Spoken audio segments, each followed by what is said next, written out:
An 8-year-old girl escaped through a car window, chained at the ankle, after 2 days of starvation. Then she had to go back to school. The home video was recorded on August 12th, 2000, in Vallejo, California. Balloons hang from a wooden fence. A small girl in a white dress stands in her father's arms. Friends and family gather around, clapping and singing the birthday song. The girl is Midsi Sanchez. She is turning 8 years old. She smiles and waves at the camera. But the celebration is not what it appears. By the time this footage was taken, Midsi had already been kidnapped. She escaped her captor only hours earlier. Her smile hides 2 days of starvation, chains, and assault. The party continues. The family does not yet know the full story of what she endured. Amber Swartz Garcia disappeared from her front yard on June 3rd, 1988. She was 7 years old. She had been playing jump rope when her mother went inside to answer the telephone. The call lasted 3 minutes. When her mother returned, the jump rope lay on the grass. Amber was gone. No witnesses, no vehicle description, no suspect. Police searched for weeks. They found nothing. 11 years passed.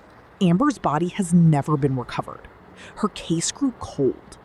Then, from a prison cell in 2001, a convicted kidnapper named Curtis Anderson confessed to killing her. He refused to say where he left her body. Ziana Fairchild left her Vallejo home at 7:30 on the morning of December 9th, 1999. She was 7 years old.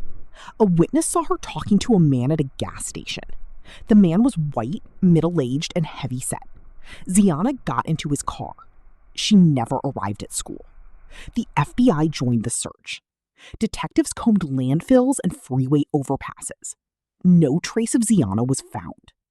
1 year passed, then another. In January 2001, remains were discovered in the Santa Cruz Mountains. They belonged to Ziana Fairchild. She had been murdered the same night she was taken. Her killer was not yet caught when she died. August 10th, 2000 began like any other day for Midsi Sanchez. She woke up in her Vallejo home. It was her 8th birthday. She wanted to stay home and help her mother decorate for the party. Her mother refused, not out of cruelty, but because she had planned a surprise. Midsi walked to school alone. Her route was 6 blocks along a busy street. The school bell rang. She ran ahead of her brother and friends. She was excited. She turned onto her street 1 block from home. That was when she noticed a parked car with a man sitting inside, watching her. The man got out of the car. He told Midsi he had broken his hip in a bike accident. He asked her to reach into his car for duct tape on the floorboard. He said he could not bend over. Midsi leaned in. The man shoved her into the passenger seat. He covered her mouth with one hand and closed the door with the other. She grabbed the door handle. It would not open.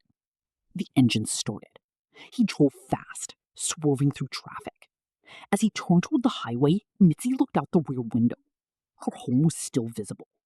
Then it was gone. That night, the man parked at a rest area. He wrapped A chain around Mitzi's ankle and padlocked it to the gear shift. He forced her to drink alcohol from a bottle. Then he pulled out Polaroid photographs of naked women. He made her look at each one.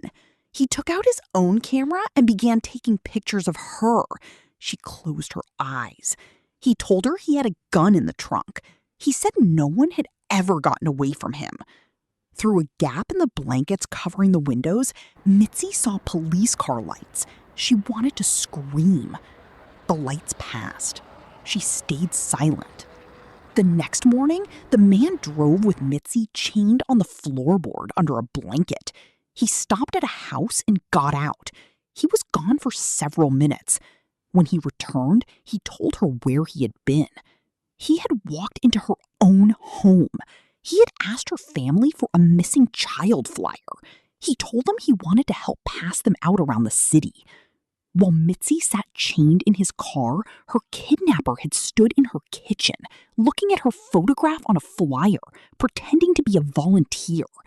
She later said her heart stopped when she heard this. On the third morning, the man drove to his former workplace. He left Midsi chained in the car. When he returned, he leaned over her and dropped a ring of keys. He told her not to look. She waited. Then she picked up the keys. One small key fit the padlock. She turned it. The lock opened. She climbed out through the car window. Her knees buckled. She had not eaten in 2 days. She staggered down the street. The man saw her and ran after her, screaming. Cars passed. No one stopped. Then a truck appeared. She jumped in front of it. April 2001. Midsi Sanchez walked into a courtroom. She was 8 years old. She carried a teddy bear. Curtis Anderson sat in a wheelchair across the room. The prosecutor asked Midsi detailed questions about everything that had happened. She answered in a calm, clear voice. She pointed at Anderson and identified him as the man who took her. The jury convicted him. The judge sentenced him to 251 years in prison. From his cell, Anderson confessed to killing Amber Swartz Garcia. He also claimed to have killed 13 other girls. He refused to give their names without a deal. No deal was made. Midsi Sanchez survived, but survival was not the end of her pain. She was bullied at school. Children told her she should have died. She started drinking heavily as a teenager. A car accident in 2009 put her in a coma for 2 weeks.